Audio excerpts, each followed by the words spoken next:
Modern engineers are often stunned by ancient structures. We are about to explore 25 ancient civil engineering marvels that rival modern infrastructure. You will gain a new perspective on human ingenuity and the true meaning of lasting achievement. How did a civilization carve an entire city from a cliff without modern tools?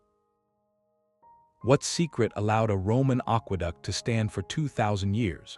The answers reveal a forgotten brilliance.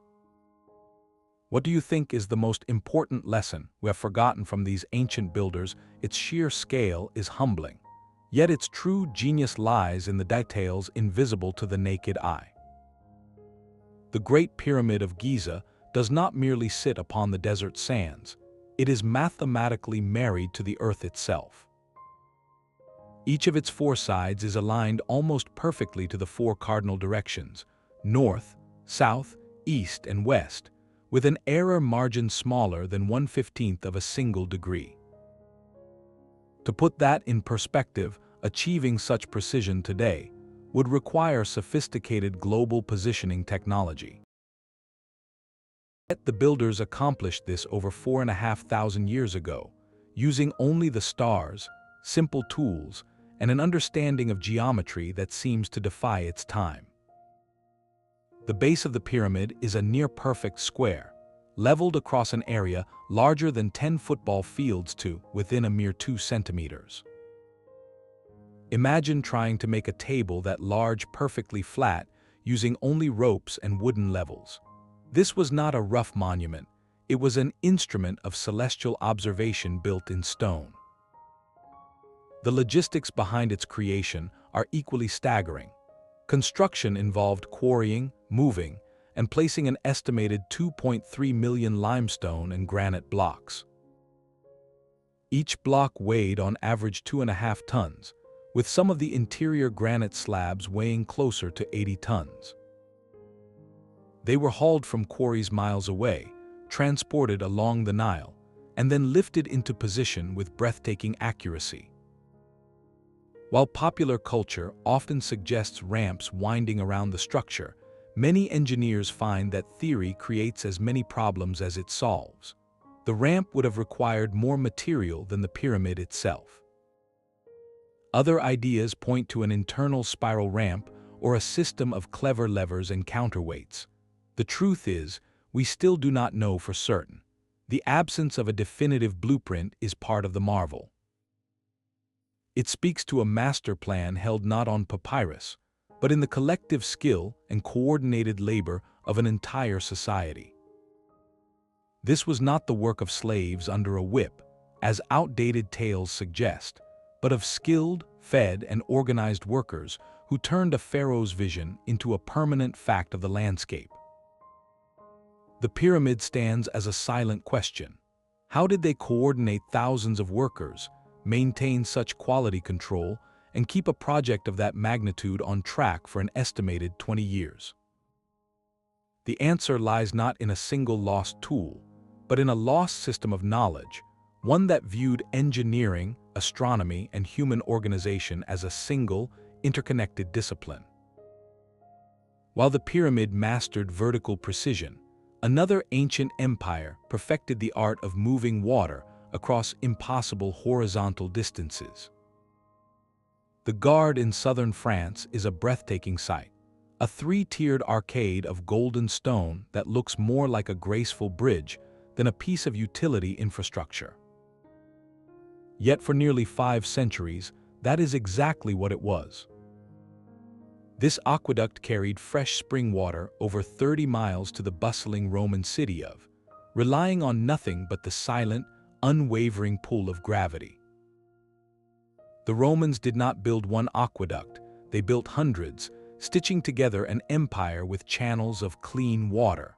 Their engineers became masters of the subtle slope. To keep water flowing smoothly without stagnating or eroding the channel walls, they maintained a gradient so gentle it feels almost imperceptible. We have records from a Roman water commissioner named, who meticulously documented how these systems required a drop of just a few centimeters for every kilometer of distance.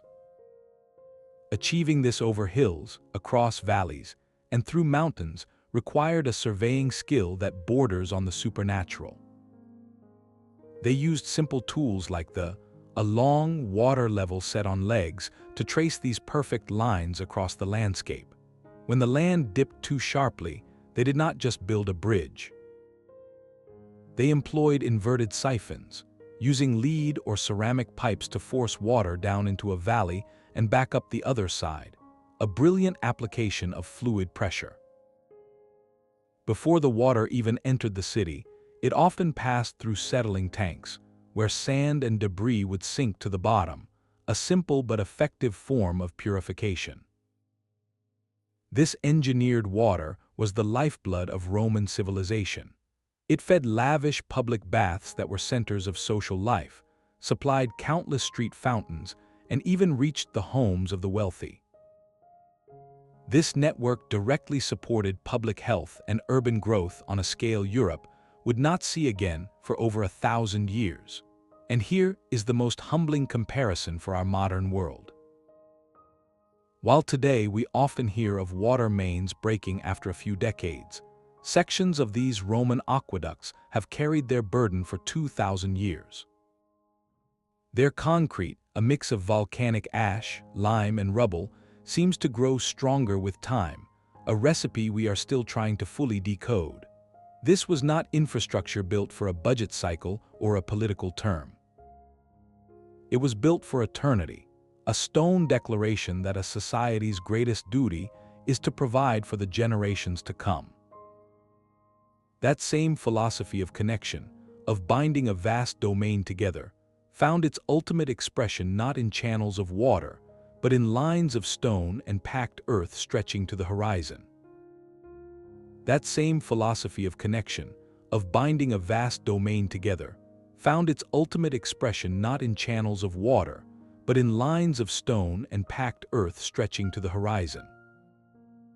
If the aqueducts were the empire's circulatory system, the roads were its nervous system, a physical network for information, power, and commerce.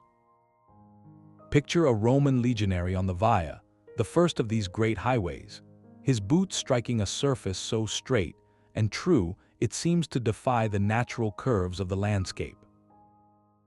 He is moving at a speed and reliability previously unimaginable. This was the ancient internet, a system of over 250,000 miles of engineered pathways that stitched together a world from the mists of Britain to the deserts of Syria. Its construction was a marvel of standardized, layered engineering. First, surveyors called would lay out the route with remarkable straightness, using simple sighting tools to find the most direct path. Then laborers would dig a trench, often 3 to 4 feet deep. Into this trench went a foundation of large stones for stability. Above that, a layer of smaller rubble and gravel was packed down, creating a flexible yet solid core. Finally, the surface was paved with carefully fitted flat stones, cambered so that rainwater would drain into ditches on either side. The result was not just a path, but a durable, all-weather platform that could support the relentless march of armies, the rumble of heavy supply carts, and the constant flow of traders and messengers. This infrastructure was thoughtfully maintained and marked. Milestones told travelers the distance to the next major town, and way stations provided places to rest and change horses. Creating a proto-postal service where official messengers could cover up to 50 miles in a single day. The famous phrase, "all roads lead to Rome," was not just poetic, it was a statement of political and economic reality. Every route was designed to funnel goods, taxes, and military power back to the heart of the empire. The efficiency this created is almost impossible to overstate. It meant news could travel, troops could be deployed, and grain could be shipped from Egypt to feed the populace of Rome with a predictability that defined Roman control. The legacy is literally under our feet. Across Europe, Modern highways often follow the exact routes laid down too ago, because the Roman engineers chose the best possible paths, and their roadbeds were built to last. They understood that true power was not just about conquest, but about sustaining connection. And just as roads mastered the movement across land, another ancient innovation sought to master the land itself, redirecting the very flow of water to feed millions. The Roman roads mastered the movement of armies and ideas, but another civilization learned to move mountains of grain by mastering the flow of rivers. The Grand Canal of China is not a single structure, but a living, breathing artery of empire, a continuous waterway that stretches over 1,100 miles. Its story begins not with one visionary emperor, but across a staggering timeline of 2,500 years, with each dynasty adding to its length and complexity. To understand its purpose, picture the geographic challenge of ancient China. The fertile rice-growing regions were in the warm, wet south, while the political capitals and large armies were often stationed in the drier north. Moving vast quantities of grain overland was slow, expensive, and vulnerable. The solution was audacious: cut a new river. This was not just digging a ditch. It was a symphony of hydraulic engineering that had to solve one relentless problem. Water seeks its own level, but the land does not cooperate. The canal had to traverse flat plains, hills, and significant changes in elevation between the Yangtze and Yellow River systems. Ancient engineers became masters of water management, constructing sophisticated locks to lift and lower boats, building dams to create reservoirs, and even designing artificial lakes to act as giant stabilizing buffers for the water supply. The scale of coordination is almost incomprehensible. At its peak during the Ming Dynasty, the canal system employed over 45,000 maintenance workers just to dredge silt and repair banks. It moved enough grain each year to feed a population of millions in the northern capitals, a logistical feat that directly sustained imperial power for centuries. Modern economists see in the Grand Canal something extraordinary: the creation of a unified national market long before the concept existed in the West. It did not just transport tax grain, it carried merchants, migrants, and regional specialties, weaving the diverse cultures of China into a single economic and cultural tapestry. The canal was a project without a final completion date. It was constantly adapted, maintained, and expanded, a testament to a bureaucratic and engineering tradition that thought in terms of centuries, not decades. In its ambition and enduring impact, it stands as a direct rival to modern waterways like the Panama or Suez canals. It forces a profound question: how did these ancient administrators, without computers or instant communication, coordinate the labor of tens of thousands and the flow of resources across a continent? The answer lies in a philosophy of governance that viewed infrastructure as the very skeleton of the state. While China unified its landscape with water, across the Pacific, another civilization performed a different kind of magic, carving not canals, but entire cities from the living rock of mountains. High in the Andes, a runner would take a breath not of thin air, but of absolute purpose. He was a part of a living communication network that turned an empire of mountains into a unified realm. The stone path beneath his feet was a masterpiece of necessity, one segment of a road system spanning over 25,000 miles. To build across such terrain, Inca engineers became masters of adaptation. Instead of leveling mountains, they worked with them. They carved stairways into sheer rock faces, built sturdy retaining walls to hold back slopes, and even tunneled through solid stone where no other path was possible. Their roads were not imposing straight lines forced upon the land, but intelligent threads woven through the existing tapestry of the Andes. This philosophy extended to their most breathtaking innovation, the bridges. Spanning deep ravines and roaring rivers, the Incas built suspension bridges from a material that seems impossibly delicate, woven grass. These cables, thicker than a human torso, were braided from local fibers and anchored to stone abutments.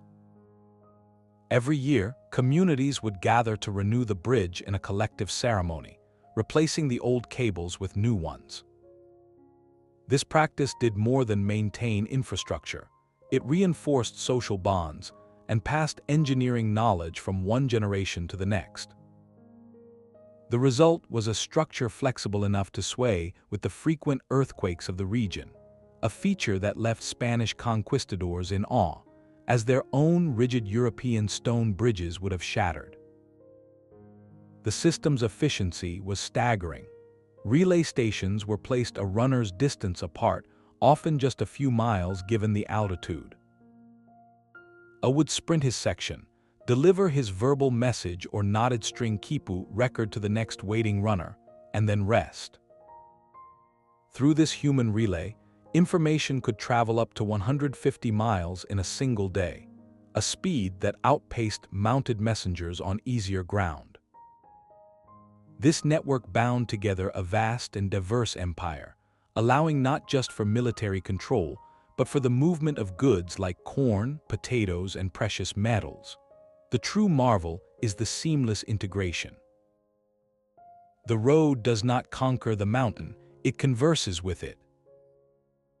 In an age obsessed with bulldozing and rerouting, the Inca model stands as a profound lesson in sustainable engineering, where infrastructure supports life without dominating the landscape.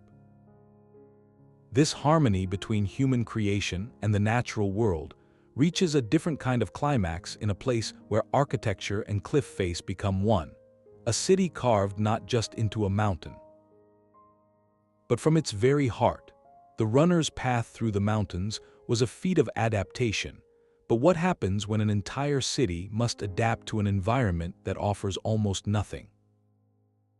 The narrow, winding gorge leading to Petra feels like a secret passage into another world, its towering rose-red walls blocking out the harsh desert sun.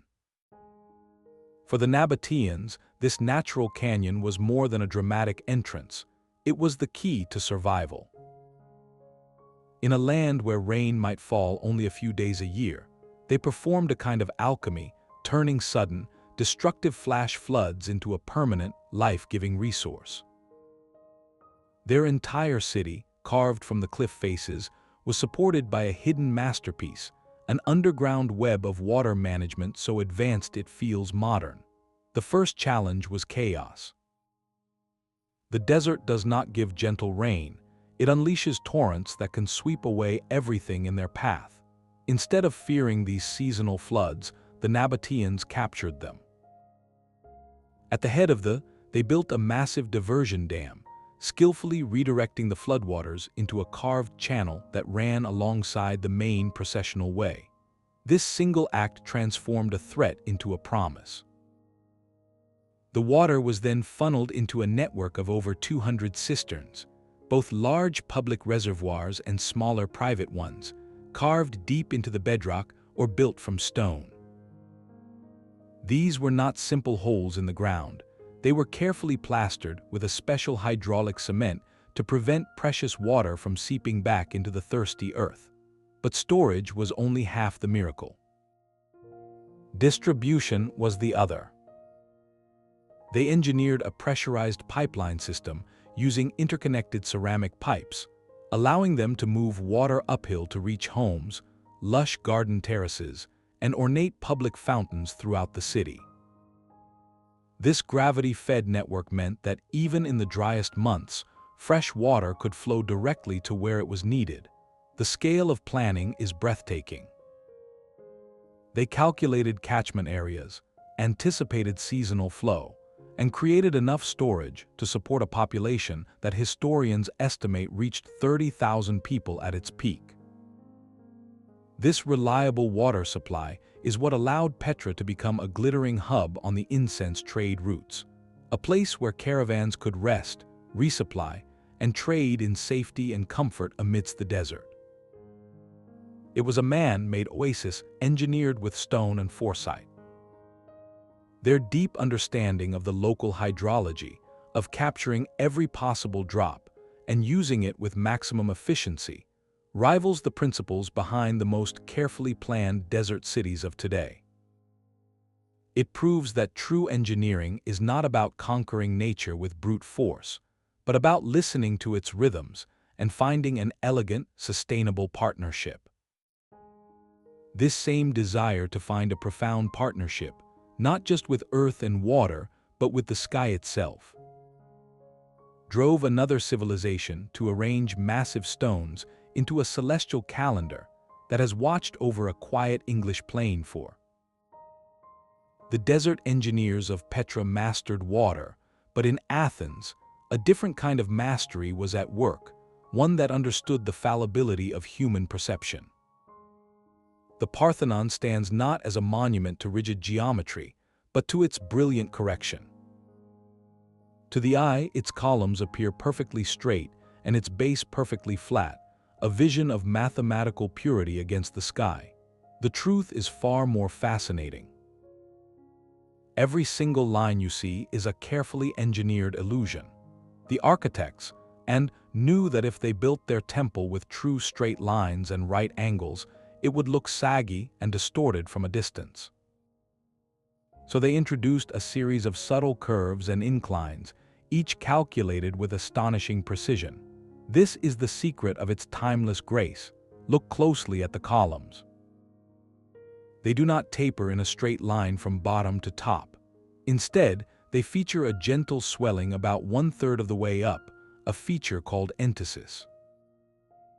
This counteracts the optical illusion that a straight tapered column would appear to pinch inward. The massive platform upon which the temple sits is not flat. It curves upward very slightly in the center, so rainwater would run off and, more importantly, so the long horizontal lines would not appear to droop. Even the columns themselves are not set perfectly vertical, they all lean inward by a tiny amount. If you were to extend their lines upward, they would meet about a mile above the Acropolis. These refinements are minute, mere centimeters over vast distances, but their effect is profound. They make the building feel alive, resilient, and perfectly harmonious to the viewer standing below. Constructed in the 5th century before the Common Era from gleaming Pentelic marble, each block was hauled from quarries over 10 miles away and fitted together without mortar. Using complex iron clamps sealed in lead, the proportions of the entire structure are believed to be governed by mathematical ratios, creating a visual rhythm that feels instinctively right.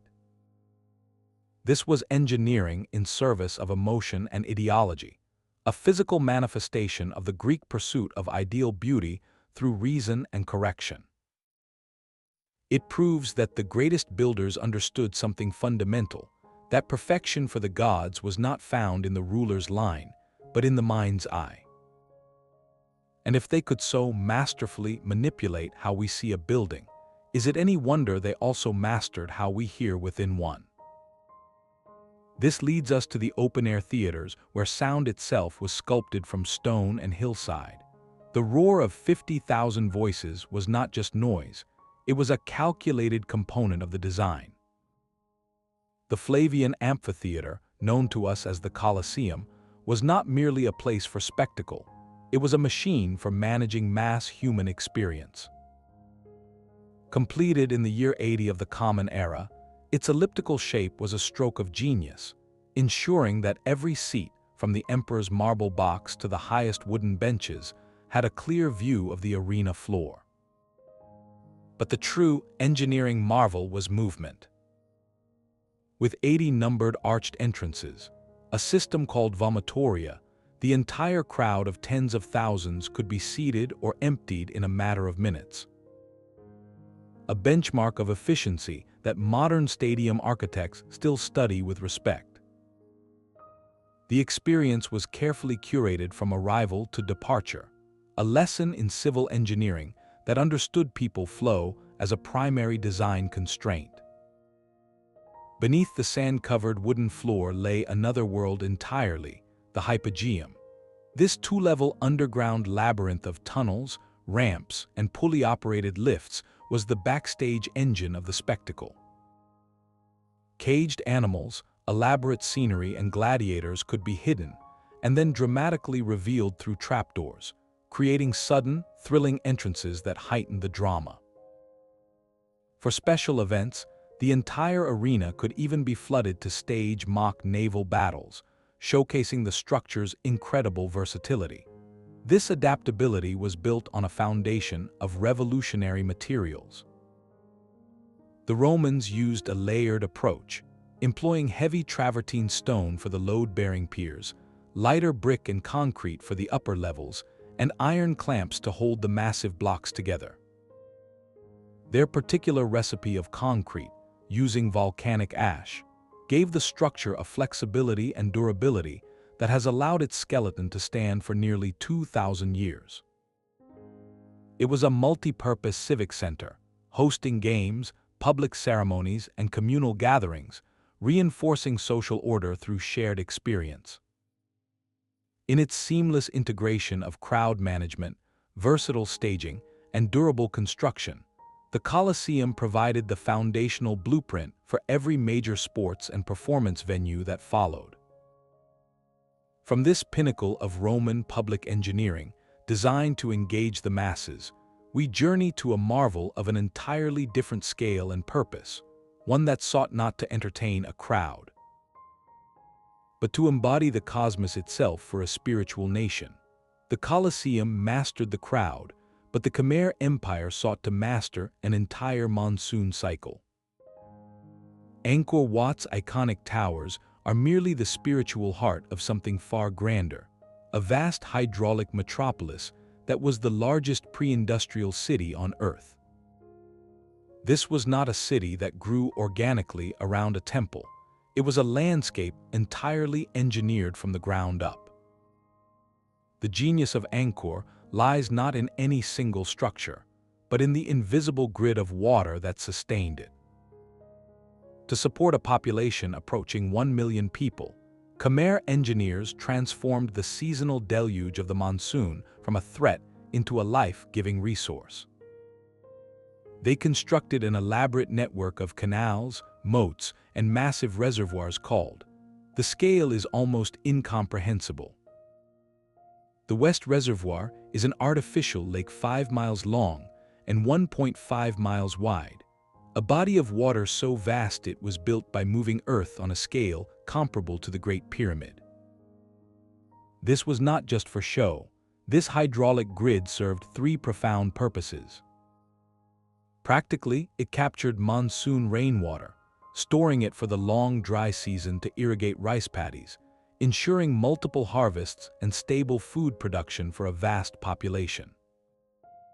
It also provided a sophisticated sanitation system, with water constantly circulating through the city's canals. Symbolically, it was a physical representation of the Hindu cosmos, with the Temple Mountains at the center, surrounded by concentric moats representing the mythical oceans encircling the world. The entire city was a mandala in stone and water. Modern technology has unveiled the true extent of their planning. Satellite imagery and ground-penetrating radar reveal a sprawling, perfectly aligned grid of canals and roads extending far beyond the temple complexes. Evidence of meticulous urban planning on a continental scale. This system did more than feed people. It likely mitigated catastrophic flooding by distributing the monsoon's force across the engineered landscape. The integration is total. Utility and symbolism, engineering and cosmology were inseparable. In its holistic vision, Angkor rivals the most ambitious modern water management projects, proving that ancient urban planning could think in terms of entire ecosystems. This same fusion of practical necessity and cosmic order can be found across the ocean, where another city aligned its streets not just to the sun, but to the very movement of the stars themselves. The alignment of Angkor's water to the cosmos finds a startling parallel in the highlands of Mexico, where a city was laid out as a map of the heavens. Walking down the Avenue of the Dead Inn, you are not just on a street, you are tracing a celestial axis. This was the city of the gods, a metropolis so grand that the later Aztecs believed it was built by giants. Between the 1st and 7th centuries of the Common Era, its planners achieved something extraordinary. They imposed a perfect, unwavering grid upon the natural landscape, aligning the entire city with the cycles of the sun, moon, and stars. The avenue itself points directly to the setting of the Pleiades star cluster on a key ceremonial date, while the Pyramid of the Sun is oriented to mark the sun's passage on the days when it is directly overhead. This was urban planning as a sacred science, but beneath this cosmic symbolism lay an equally brilliant mastery of the earthly elements. The city thrived in a valley subject to heavy seasonal rains, and without an advanced drainage system, it would have flooded and eroded within years. Engineers built an intricate network of carved stone channels and underground conduits that whisked rainwater away from the plazas and temples, protecting the structures and likely channeling water toward agricultural fields. Their material science was just as advanced. They developed a unique, durable concrete-like material made from compacted volcanic ash and lime, which they used to create sturdy plaster floors and walls.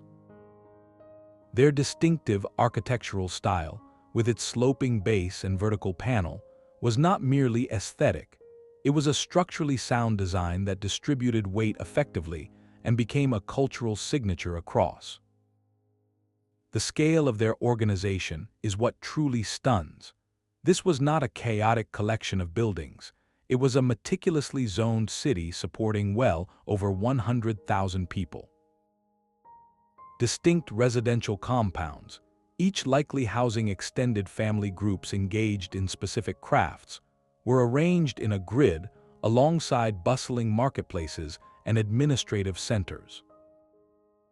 They created a sustainable urban environment that flourished for centuries, a testament to civil engineering that balanced spiritual vision with practical necessity. The silent, empty grandeur of today poses one of archaeology's great questions. Why was such a brilliantly engineered city eventually abandoned? While we may never know the full answer, its legacy is set in stone, a reminder that the greatest cities are those built in harmony with both the sky above and the earth below.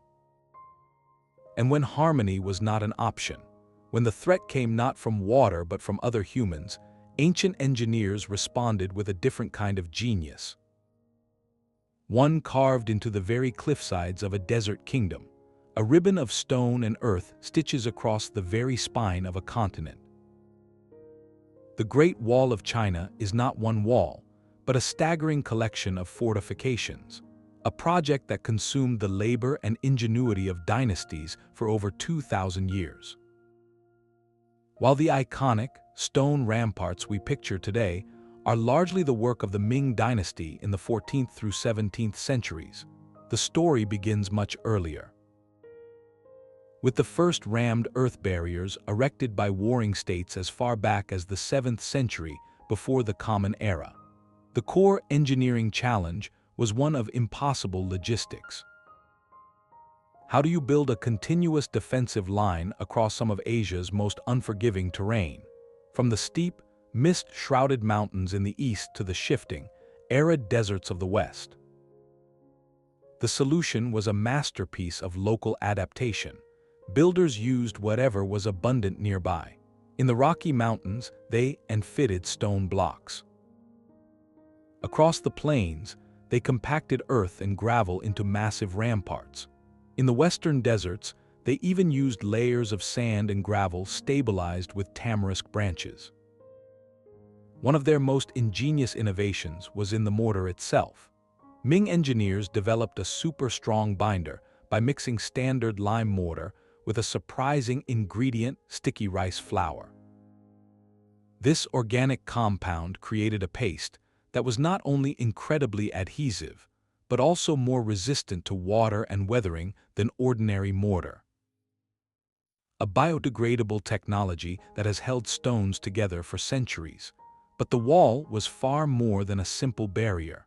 It was an integrated military highway.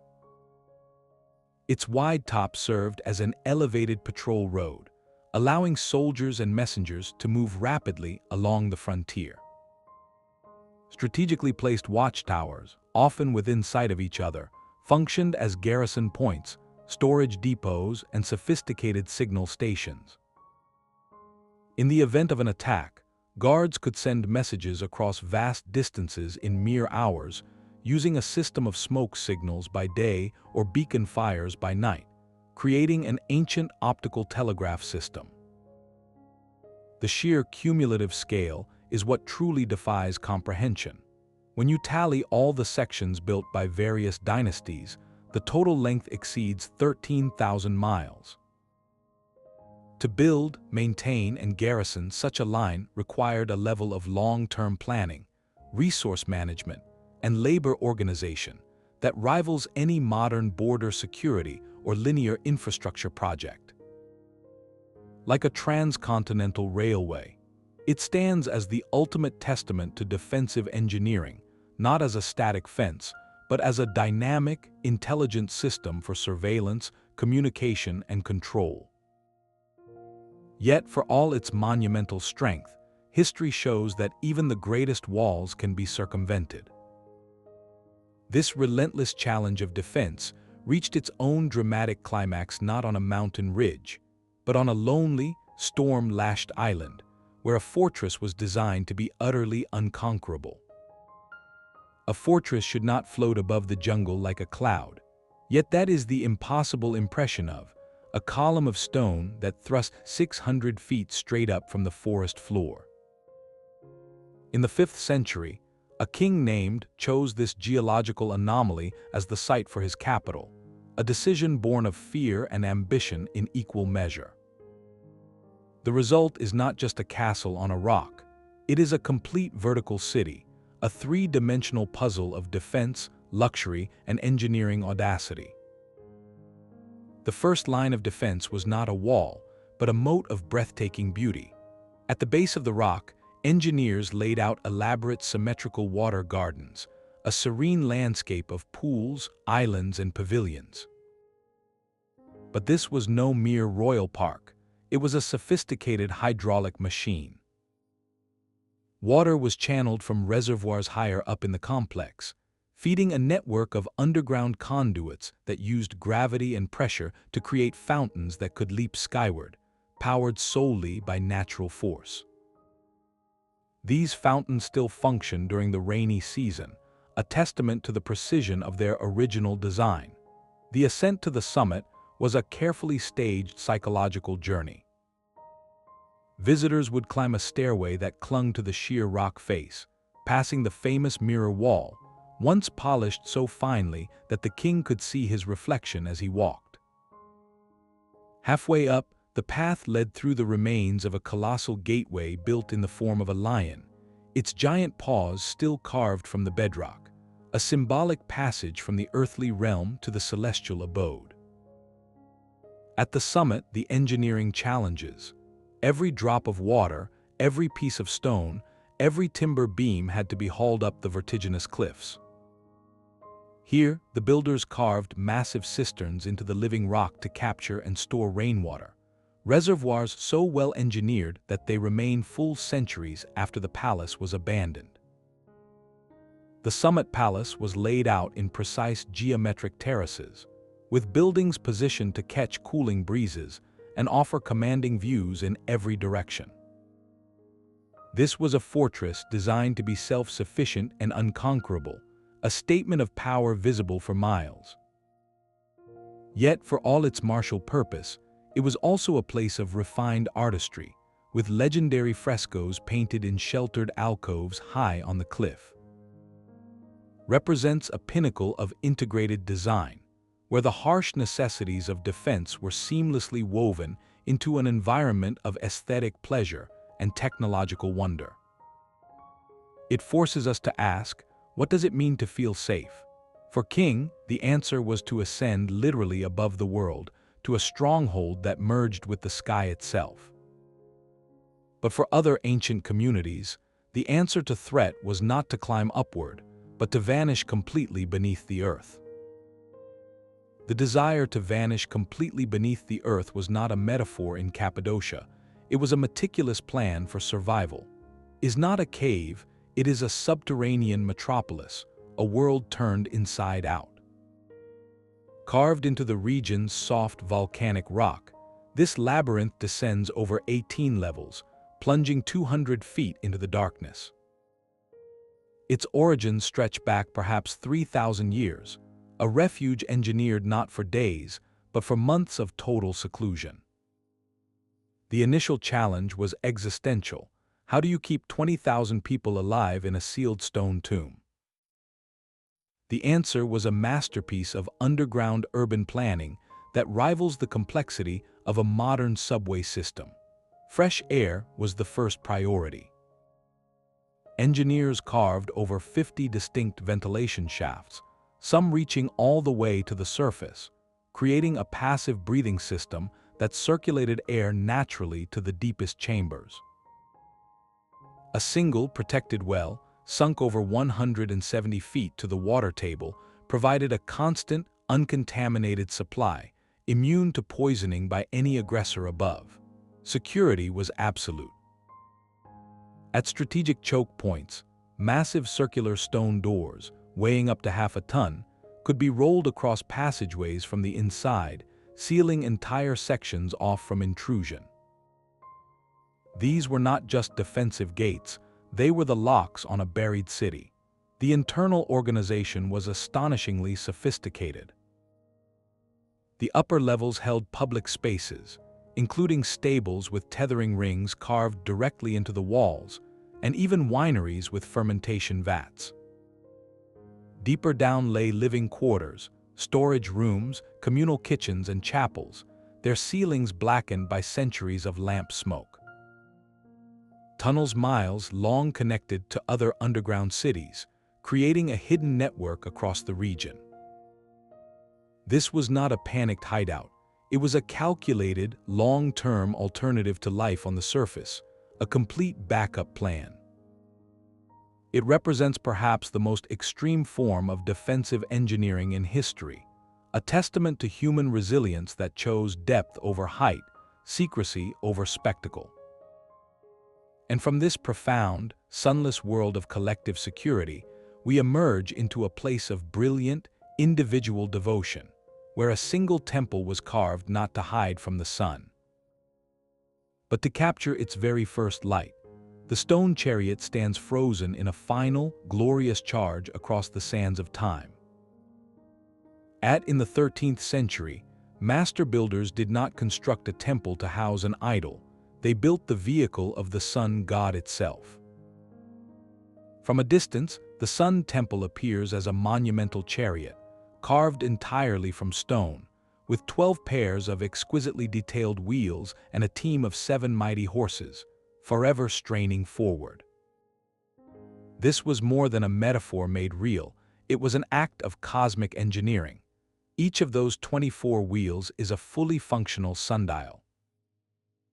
The intricate spokes and carvings on the wheels cast shadows that move with the sun, allowing priests to calculate the time of day, the solar month, and even the astrological sign with remarkable accuracy. The entire temple complex was precisely aligned, so that the first rays of the rising sun would flood through the main gateway and illuminate the deity within, a daily reaffirmation of the sun's journey across the heavens. The artistic ambition is staggering, with every surface covered in carvings depicting deities, dancers, musicians, and scenes from daily life, a vast encyclopedia in stone. But the true marvel lies in the unseen architecture. Legends speak of a massive lodestone, a powerful magnet placed at the summit of the main tower. It was said this magnet caused the entire structure to levitate, an image of divine power. While historians see this as symbolic, the underlying truth reveals a profound understanding of physics. The temple's legendary stability, which allowed it to withstand centuries of coastal weather, likely came from a masterful use of interlocking stone blocks and precise weight distribution. A kind of gravitational ballet that locked the giant structure into place. The sheer scale of the undertaking defies belief, with thousands of artisans and engineers working for over a decade to realize this vision. It represents a pinnacle where art was not applied to a building, but was the very substance of its engineering, and where astronomy was not just observed, but built into the foundation. This holistic vision, of a structure serving spiritual, scientific, and communal purpose, finds a different expression in the simple, vital act of crossing a river. Where the chariot was built for a god, the next marvels were built for the common traveler, using a principle so elegant it seems to defy gravity itself. The chariot was built for the gods, but the oldest bridge still in use was built for a farmer and his cart. In the Greek countryside, a simple stone arch known as the bridge has been carrying traffic for over 3,300 years. It is a Mycenaean structure, built around 1,300 years before the Common Era, and today, local agricultural vehicles still rumble across its ancient back. Its construction is in simplicity and foresight. The builders used a technique called cyclopean masonry, fitting together massive, irregular limestone blocks without a single drop of mortar. This is dry stone construction at its most robust. The genius is in the shape, a corbelled arch where each successive layer of stone projects slightly inward over the one below, until the gap is bridged at the top by a final capstone. To ensure stability, the bridge was built with a wider base that gently narrows toward the top, a design that efficiently channels the weight of any load down through the stones and into the solid earth at either end. This careful distribution of force is what has allowed it to survive not just the passage of, but the seismic tremors common to the region. There are no ornate carvings here, no grand statues, just pure, undecorated function. It stands as a quiet but powerful testament to a fundamental engineering truth, that longevity is not always about scale or complexity, but about understanding materials and forces. This humble bridge shares the same core philosophy as the monumental Roman aqueducts, a dedication to functional durability that serves a community across generations. It proves that some of the most profound conversations between humanity and the landscape are not shouted from palaces, but whispered in the patient language of stacked stone. And while one culture perfected the arch to connect a riverbank, another, far to the north, arranged stones on a scale that seems to connect Earth to the cosmos itself. The same patient language of stone speaks on a windswept English plain, but here the conversation is with the sky. Stonehenge is a question carved in sarsen and bluestone, a puzzle of logistics that begins over 150 miles away in the hills of Wales. How did Neolithic people, around 2,500 years before the Common Era, conceive of moving dozens of colossal bluestones, each weighing up to 4 tons, across mountains, rivers, and forests to this specific spot? The journey itself is the first marvel. While we lack their blueprints, plausible methods emerge from experimental archaeology. They likely used a combination of wooden sledges, greased with animal fat, pulled along tracks of smoothed logs that acted as rollers. For river crossings, they may have lashed stones to rafts or even hollowed out log boats, using the waterways as prehistoric freight routes. This was not a haphazard drag, but a coordinated seasonal campaign, possibly taking generations to complete the transport alone. Upon arrival, the work transformed from hauling to high precision. The larger sarsen stones, sourced from nearer quarries but weighing up to 25 tons each, were shaped using only stone hammers and mauls. With relentless patience, workers pounded grooves into the rock and then drove wooden wedges into the cracks, which were soaked with water to expand and split the stone along clean lines. The true architectural genius, however, is in the assembly. Look at the iconic, the three stone structures of two uprights and a horizontal lintel. The builders carved subtle bumps, or tenons, on top of the upright stones. Corresponding hollows or mortises were carved into the underside of each lintel. This sophisticated woodworking technique, executed in unforgiving stone, allowed the lintels to lock securely into place, creating a stable, interlocking frame that has resisted gravity and gales for. But Stonehenge was more than a monument to earthly effort. Its alignment is celestial. At dawn on the summer solstice, the sun rises directly over the heel stone and casts its light into the heart of the circle. At the winter solstice, the sun sets perfectly framed within the great arch.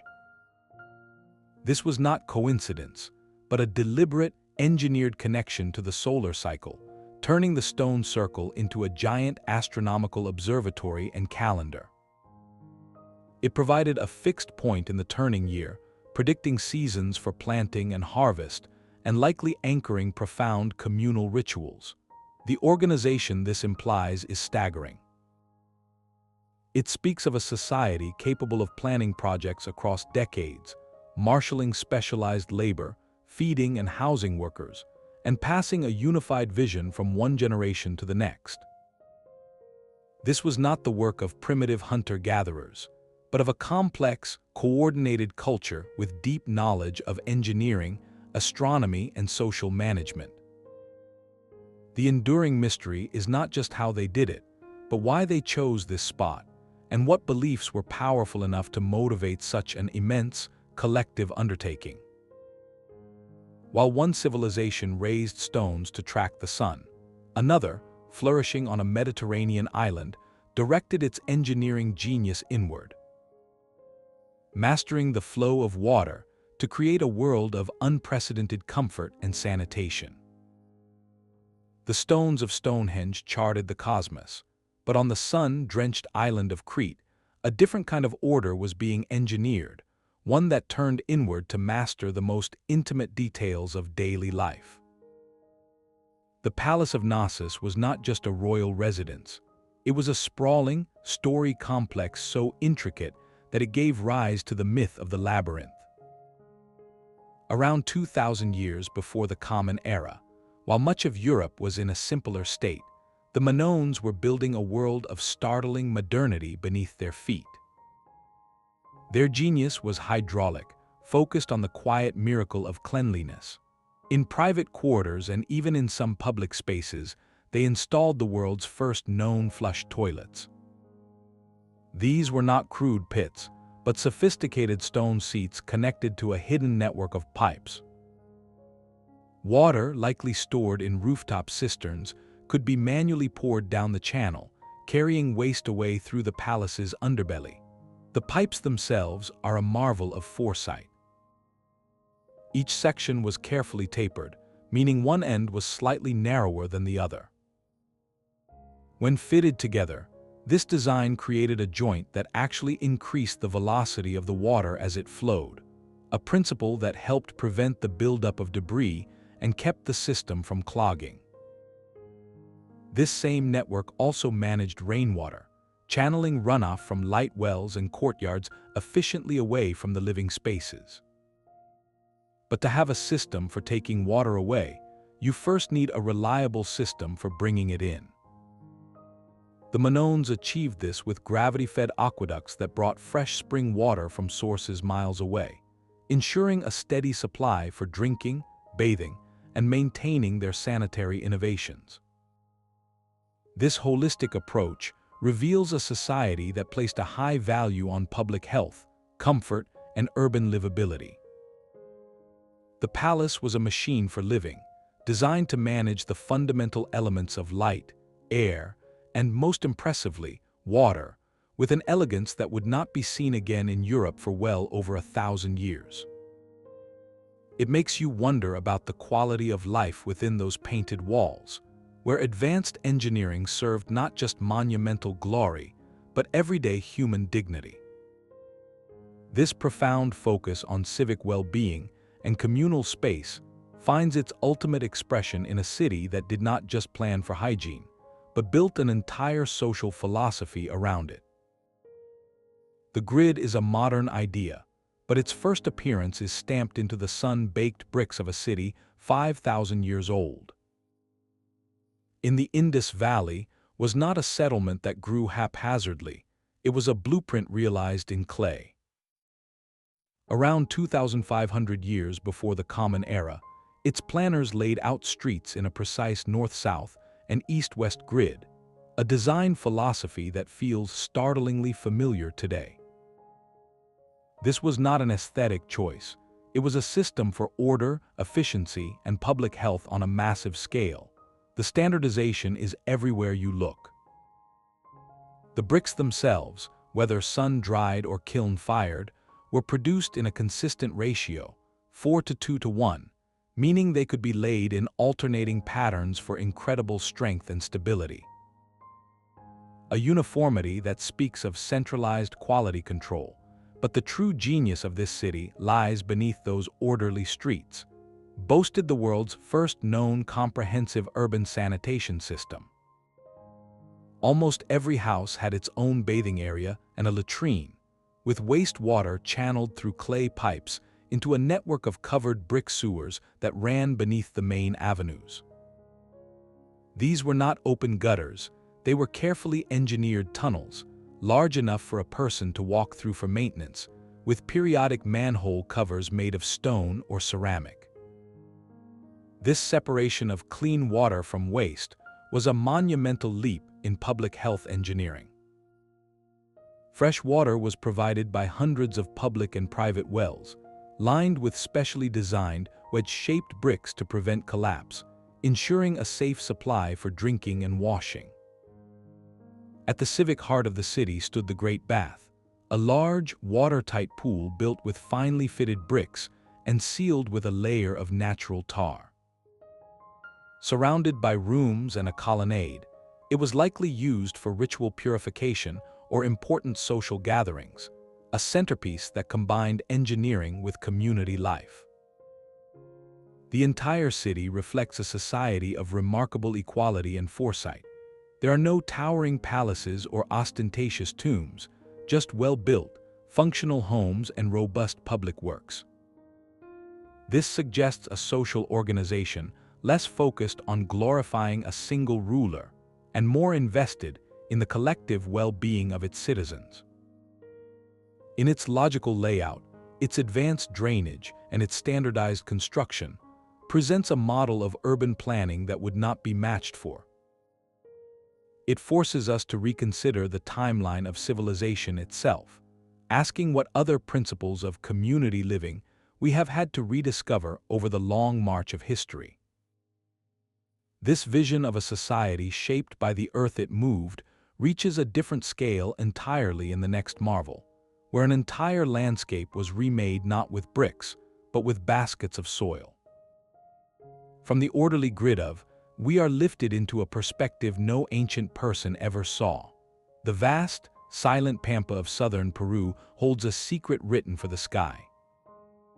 Etched into the dark desert pavement are hundreds of precise lines, colossal geometric shapes, and breathtaking animal figures, a sprawling gallery visible only from above. Created by the culture between 2,000 and 1,500 years ago, these represent a form of engineering that traded in volume and permanence for sheer, breathtaking scale. The technical process was deceptively simple, yet its execution on this magnitude is what stuns. The desert floor here is covered with a layer of dark, oxidized stones. By removing these stones along a predetermined path, workers exposed the lighter, sandy soil beneath, creating a sharp visual contrast. The lines are not shallow scratches. They are cleared corridors, often several inches deep and up to a foot wide, their edges defined by neat piles of the removed stones. This method created a design with remarkable longevity, as the lack of rain and wind in this hyper-arid environment has preserved the lines for. The true engineering challenge was not in the removal, but in the transfer of design. How do you accurately reproduce a perfectly straight line over a mile long, or a hummingbird with a wingspan of 200 feet, across undulating, rocky terrain, without ever seeing the full picture? The builders possessed sophisticated surveying skills. Scholars suggest they likely used a system of stakes and ropes to plot out the designs from a central axis, scaling up smaller models with geometric precision. They may have used simple sighting poles to maintain straight lines over hills and valleys, an act of faith in mathematics over direct vision. The purpose of this immense effort remains one of archaeology's great debates. Were they a giant astronomical calendar, aligning with solstices or constellations? Were they ritual pathways walked during ceremonies, connecting sacred points in the landscape? Or were they messages intended for deities in the sky, a form of prayer written on the earth itself? Whatever their meaning, the lines stand as a testament to a different kind of civil engineering, one that shaped the landscape not for utility, but for communication and ceremony. It is landscape art on a monumental scale, a collaboration between human intention and a canvas of stone and time. This breathtaking surface artistry, designed for the heavens, stands in stark contrast to a marvel of opposite intent, one that burrowed deep into the earth not to send a message, but to find the most vital resource of all. A desert does not surrender its water easily, it must be pursued deep into the earth. In Rajasthan, the pursuit is a breathtaking descent. This is not a simple hole in the ground. It is an inverted pyramid of perfect geometry, a staircase to a hidden world. Built in the 9th century, the Stepwell is a cavity of astonishing scale, plunging 100 feet down, the equivalent of 13 modern stories. Its walls are lined with 3,500 perfectly symmetrical steps, arranged in a hypnotic crisscross pattern that creates a visual cascade, drawing the eye inexorably downward to the reservoir at its base. This staggering precision served a profound and practical purpose. In an arid region where the water table could fluctuate dramatically with the seasons, the steps provided stable access to the precious resource no matter its level. During the long dry months, villagers could descend past dozens of empty steps, following the retreating water. When the monsoon rains finally arrived, the same steps would guide them to a replenished pool, a reliable source secured against evaporation by the deep, shaded well. The engineering behind this feat was in understanding both structure and climate. Excavating such a deep, vertical shaft required meticulous planning to prevent the sandy earth from collapsing inward. Builders used interlocking stone blocks and a terraced design that distributed the immense lateral pressure of the surrounding soil. Each step was a precisely carved stone slab, fitted without mortar, forming a rigid lattice that braced the entire excavation. Water management was equally sophisticated. The entire complex functioned as a giant catchment funnel. During rains, surface runoff was channeled into the well, while a series of underground aquifers likely fed it from below, creating a sustainable, multi-source reservoir. But was far more than a utilitarian water tank. Its brilliant design created a natural air conditioning system. The sun baked the upper steps, but the depth and the evaporating water at the bottom created a dramatic temperature difference, pulling cool air downward. This made the lower galleries a cherished refuge from the desert heat, transforming the well into a vibrant community center. People would gather on the steps and in the ornate pavilions that adorned one side to socialize, rest, and even hold festivals. Here, the vital act of collecting water was woven into the fabric of daily life, elevated by artistry into a communal ritual. In its seamless fusion of harsh necessity, elegant mathematics, and social space, stands as a monument to a holistic philosophy of engineering. It did not just solve a problem, it enriched the human experience around that solution. This ancient, intelligent harvesting of a precious resource finds a monumental parallel in a structure that did not just collect water, but commanded an entire river to bend to human will. A river's power is not in its flow alone, but in how that flow is shared. For nearly 2,000 years, a simple line of stone has performed this act of generosity across the river in southern India. The dam, or the Grand, is not a towering wall holding back a reservoir, but a low, broad diversion weir of hydrological diplomacy. Built in the 2nd century of the Common Era by the Chola king, its purpose was elegant and transformative, to split the river's force and guide its life-giving water across the vast delta plains. Stretching over 1,000 feet, this unbroken barrier of rubble stone was set at a precise angle to the current. Its brilliant design harnesses the river's own energy. During the dry season, it raises the water level just enough to fill intake channels on its northern side. When the monsoon floods arrive, the dam's crest allows the excess torrent to simply spill over and continue downstream, preventing catastrophic buildup and erosion. This self-regulating system created a permanent, reliable network for irrigation, turning the region into a granary that could support dense populations and fuel the growth of a mighty empire. The construction itself is a lesson in endurance. The masons used no mortar, instead carefully interlocking large stone blocks, a technique that allows the structure to flex slightly under pressure without cracking. For nearly it has weathered countless floods that would have shattered a more rigid design.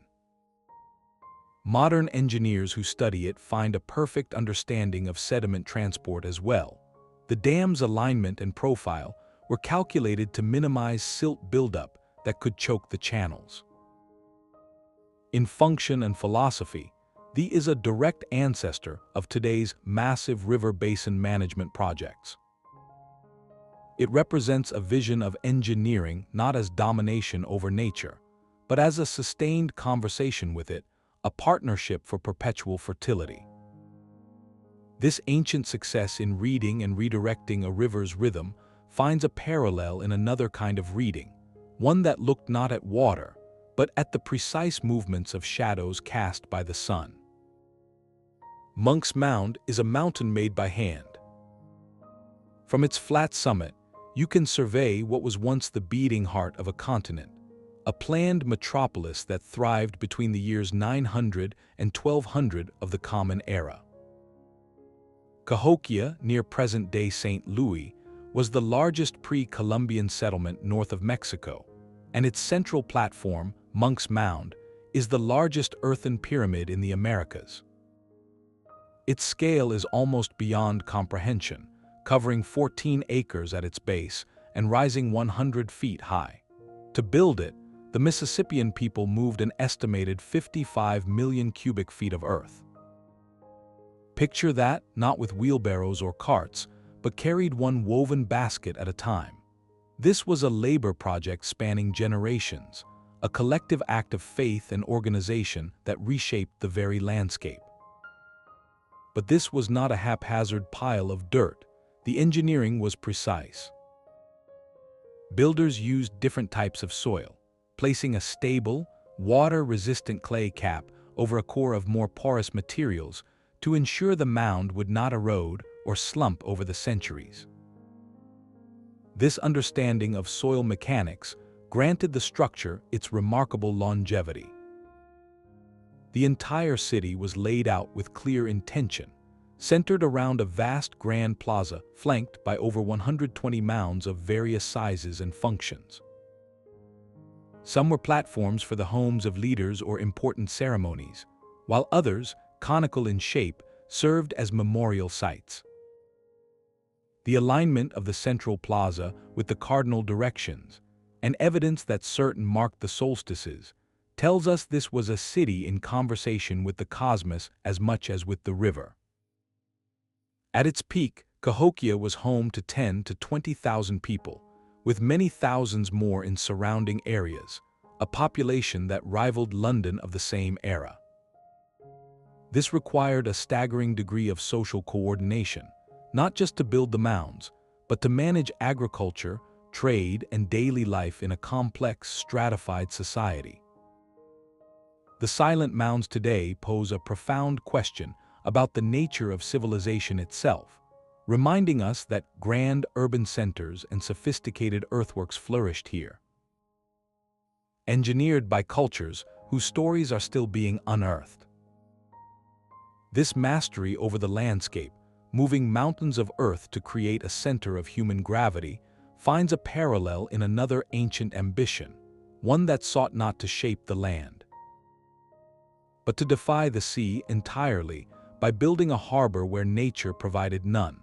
The sea itself was the final frontier for ancient engineers.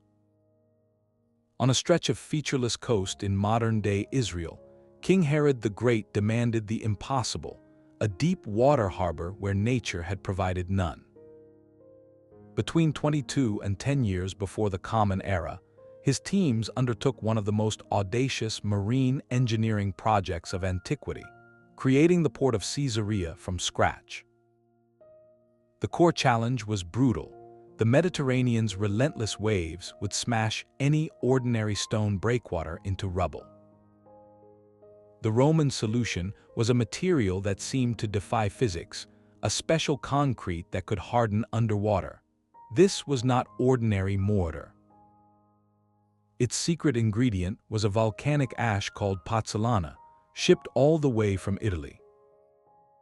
When mixed with lime and rubble, this powder created a chemical reaction that allowed the concrete to cure even when submerged, forming a monolithic, water-resistant mass stronger than the sea itself. Workers built enormous wooden forms directly on then filled them with this liquid stone, constructing two massive breakwaters that reached out like protective arms. The larger one stretched over 2,000 feet into the open water. Behind this engineered calm, they created a vast, sheltered basin with depth sufficient for the largest trade ships of the era. But the innovation did not stop at the water's edge. The entire port city was a masterpiece of integrated infrastructure. A sophisticated sewer system carried waste away from the bustling streets and out beyond the breakwaters, protecting the harbor's water quality. Rows of vaulted warehouses provided secure, dry storage for goods flowing from across the Mediterranean world, from Egyptian grain to Arabian spices. They even carved a network of channels and built a grand aqueduct to supply the city.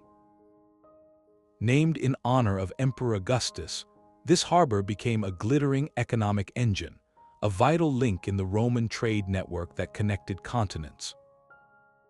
Its construction required a profound understanding of hydrodynamics, wave patterns, and sediment transport, solving problems that still challenge port engineers today.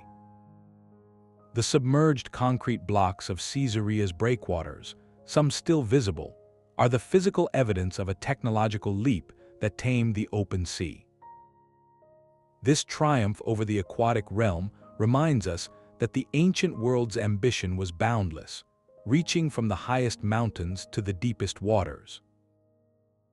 And as we near the end of our journey, we find that same relentless drive to shape the world expressed not in conquering waves, but in a quieter, more mysterious form of subterranean connection. Deep beneath the scorching desert surface, a hidden river flows in absolute darkness.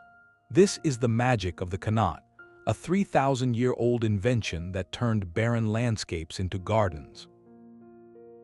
In ancient Persia, survival depended not on fighting the desert, but on listening to it, on understanding where the mountains wept. The system begins at the foot of a mountain range, where rainfall and snowmelt seep into the ground, creating a hidden water table. Skilled surveyors, known as, would locate this precious source. Then began the meticulous, dangerous work of excavation. They would first dig a vertical mother well, sometimes plunging over 200 feet down until they struck water. From this starting point, they would then plot a gentle, downhill slope toward their destination, a settlement or farmland on the arid plain. The true engineering feat was the tunnel. Working backward from the plain toward the mother well, crews dug a subterranean channel, just wide enough for a single person to crawl through. To remove debris and provide air, they dug a line of vertical access shafts from the surface down to the tunnel level, spaced about 60 to 100 feet apart. These shafts created the iconic pockmarked lines you can still see from the air across Iran's deserts, like stitches holding the earth together. The gradient was everything. Too steep and the water would rush and erode the tunnel walls. Too flat and it would stagnate. They achieved a slope of perhaps 1 foot per mile, a testament to their surveying skill, with nothing more than simple levels and sighting poles. This gravity-fed design meant the system required no pumps, no external power, only the silent, unwavering pull of the planet. The water that emerged at the outlet, called the was cool, clean, and protected from the evaporating sun. A single Qanat could stretch for dozens of miles, delivering a reliable, constant trickle that meant the difference between life and abandonment. It was sustainable engineering in its form, replenished by seasonal precipitation, and using no resource but human knowledge and labor. These underground arteries allowed cities like to flourish in the heart of the desert, supporting not just drinking water, but lush courtyard gardens, public baths, and agriculture. The knowledge spread along trade routes, from the of North Africa to the of China, proving that a brilliant solution can transcend cultures. In an age of energy-intensive pumps and dwindling aquifers, the Qanat stands as a quiet in working with nature's logic, a timeless rival to modern irrigation in its elegant efficiency. This profound understanding of the hidden world beneath our feet makes the next discovery all the more puzzling, for it involves stones that seem to defy the very idea of hidden purpose. Perfection can be found in a sphere. Scattered across the river deltas of southern Costa, these objects of pure geometry seem to have fallen from another world. Known locally as Las Boluses, the stone spheres were crafted by the culture over a span of more than 1,000 years, with the most intensive work occurring between the years 300 and 1500 of the Common Era. Their variety is as striking as their form, ranging from the size of a grapefruit to colossal orbs over 2 meters in diameter and weighing more than 15 tons. The material itself is a clue to the effort involved, often a hard, igneous rock like gabbro, from foothills miles away from where many of the spheres were finally placed. The first and most immediate question is one of geometry. How do you achieve a near-perfect sphere using only stone tools? The process likely began with finding a suitable boulder. Artisans may have used a technique of controlled heating, building fires around the stone, and then dashing it with cold water to create fracture lines, allowing them to rough out a spherical shape. From there, the meticulous work began. Using hammer stones of a harder material, they would have pecked away at the surface, slowly refining the form. Final smoothing was achieved through grinding with sand and water, a patient abrasion that could have taken generations for the largest examples. The precision, is humbling. Measurements of the most intact spheres show a sphericity that rivals what could be produced by modern machine tools, with deviations often less than 2 centimeters across an entire surface. This was not a casual art, it was a relentless pursuit of an ideal form. But to what end? Their purpose remains one of archaeology's most delightful puzzles. Some were found arranged in lines or geometric patterns, leading to theories they were astronomical markers, aligning with celestial events or acting as a kind of stone calendar. Others were discovered in groups near the residences of high-status individuals, suggesting they were symbols of power, authority, or social rank, much like a crown or scepter carved in imperishable stone. Still others may have defined sacred spaces or territorial boundaries, their silent, imposing presence speaking a language of possession and identity that we can no longer fully translate. Their very mystery is part of their marvel. They demonstrate that engineering and artistry were inseparable, and that the drive to create perfection, to impose ideal geometry upon a resistant natural world, is a profound human impulse that transcends pure utility. These spheres hold no water, span no river, and support no roof. Their function was meaning itself. They are a perfect, silent note on which to end our journey, a reminder that the greatest ancient projects were never just about what they did, but about what they said.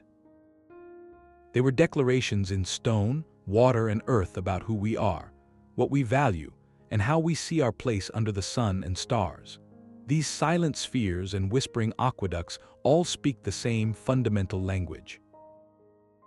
A common thread weaves through each of these 25 marvels, a pattern of thought that feels startlingly relevant today. The first and perhaps most profound lesson is a deep, intimate partnership with the local environment. Ancient engineers were not conquerors of their landscape, they were its most attentive students. They did not fight the mountain like the Incas, they conversed with it through terraces and roads. They did not battle the desert flash flood like the Nabateans, they captured and cherished it. They used what was abundant, whether it was the volcanic rock of Cappadocia, the alluvial soil of the Mississippi, or the reeds of the Andes. Their genius was in observation and adaptation, not in imposing a foreign template. This deep literacy of place led directly to their second strength, astonishing feats of organization and social coordination. Without computers, telephones, or even widespread literacy, they mobilized workforces that could number in the tens of thousands for projects spanning generations. The Great Pyramid, the Grand Canal, each required a symphony of specialized labor, from surveyors to cooks and administrators. This was not slavery in the simplistic sense, but often a complex social contract, a collective undertaking that bound a community to a vision larger than any single lifetime. They mastered the art of long-term project management, passing down precise knowledge through apprenticeships and oral tradition, ensuring that a blueprint held in memory could be executed across decades. The third thread is the seamless fusion of utility and meaning. For these builders, infrastructure was never purely functional. A Roman aqueduct was also a statement of civic order. A Khmer reservoir was a model of the cosmic ocean. A Greek temple's curves corrected for the human eye to honor the gods. Engineering, astronomy, art, and spirituality were not separate disciplines. They were different expressions of the same quest to create harmony between humanity, the earth, and the cosmos. This holistic vision is perhaps why their creations possess a durability that often shames our own.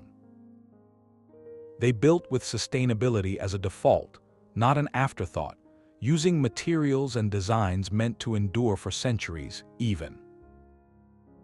They solved fundamental human problems, providing clean water, safe passage, communal gathering spaces, and protection from the elements. In an age of planned obsolescence and short-term thinking, their legacy is a quiet challenge. It asks us to consider not just how to build, but why and for how long. It reminds us that the most advanced technology is sometimes not a microchip, but a mindset, one that values foresight, respects context, and builds not just for us, but for those who will walk these roads and drink from these wells 1,000 years from now. Our tour ends here, but the conversation with these ancient masters is just beginning. They left their lessons not in textbooks, but in stone, water, and earth, waiting for us to look and to understand. From the silent spheres of Costa to the celestial stones of Stonehenge, our journey across 25 ancient marvels has been a testament to a forgotten kind of genius. These structures were far more than monuments or simple tools. They were the very backbones of entire civilizations. They enabled cities to rise in deserts, allowed empires to communicate across continents, and turned seasonal floods into engines of abundance. Their purpose was always greater than the stone or earth they were made from. They provided growth, stability, and a profound canvas for cultural expression. When we say they rival modern infrastructure, it is not always about the scale of our machinery or the height of our towers. It is about the sheer ambition to attempt the impossible with the tools at hand. It is about the precision that matched the stars and the longevity that has outlasted countless modern repairs. A Roman aqueduct that still stands after 2,000 years is not just old, it is a lecture in material science. A Qanat that still waters a desert garden is not just a tunnel, it is a philosophy of sustainability. The ultimate lesson these ancient masters left for us is that the greatest human creations endure in two ways. First, in their physical presence, a stubborn refusal to vanish from the landscape. But more importantly, they endure in the stories they whisper and the questions they force us to ask. They are puzzles that teach us about cooperation, about seeing the world not as something to be conquered, but as a partner to be understood. Their legacy is not locked in the past. It is a living inspiration for how we might build our own future. We would love to hear which of these ancient wonders resonated most with you. Was it the mathematical perfection of the Great Pyramid, the community spirit of, or the mysterious purpose of the lines? Share your thoughts in the comments below. If you enjoyed this exploration of humanity's engineered past, please subscribe for more journeys into the world's greatest historical mysteries. Thank you for watching.